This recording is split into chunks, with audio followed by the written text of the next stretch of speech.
the car accident, Ethan Jones used his body as a shield, protecting me so that I could walk away unscathed. However, when he finally woke up, his memory was frozen at 18 years old. Back when Millie Brown was his girlfriend, Ethan's friends advised me to let go and fulfill their love story instead. They said that only by Millie's side would Ethan, the model student everyone admired, step down from his pedestal and live a life. Apparently, I, the obedient, well-behaved girl, made his life dull and lifeless. What no one knew was that amid the buzzing cicadas of summer, that well-behaved girl had fallen for him, year after year, never once wavering. So I waited foolishly for Ethan to remember me, until 3 years later, when I was diagnosed with cancer.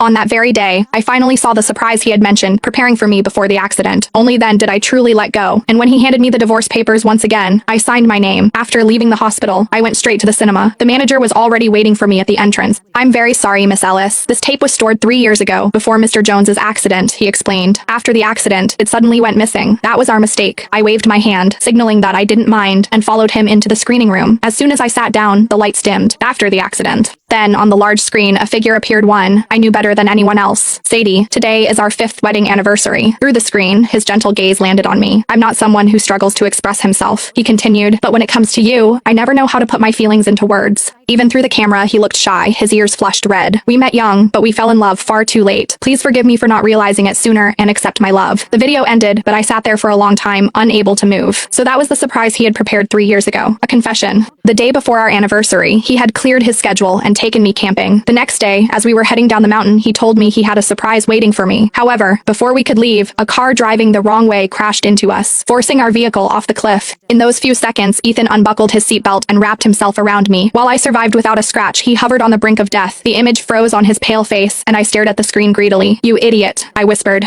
"Of course, I know you love me." Because long before he loved me, I had loved him for a very, very long time. When the lights finally came back on, I was pulled out of my memories. As I stepped out of the screening room, I ran into James Harold, one of Ethan's friends. My good mood vanished instantly. "Miss Ellis," he greeted me politely. I returned the greeting and immediately turned to leave, but he called after me. "Miss Ellis, if you truly want what's best for Ethan, then let him go. Let him be with Millie." I had heard those words so many times over the past 3 years that I was sick of them. Why should I be the one to make things easier? What gave anyone the right to judge my relationship with Ethan? Fortunately, the manager hurried over and broke the tense atmosphere. "Miss Ellis, this is the original tape. It would be best if you kept it yourself." I took the bag and walked away, not hearing the conversation that followed between James and the manager. By the time I got home, it was evening, and Ethan was waiting for me in the living room. I knew another divorce paper was coming. Out of habit, I was about to refuse, but suddenly, I stopped. A man from the video slowly overlapped with the man standing in front of me. I lifted my head and met his eyes, the questions slipping out before I could stop myself. "Ethan, if I sign the divorce papers, will you be happy?" Ethan clearly hadn't expected my sudden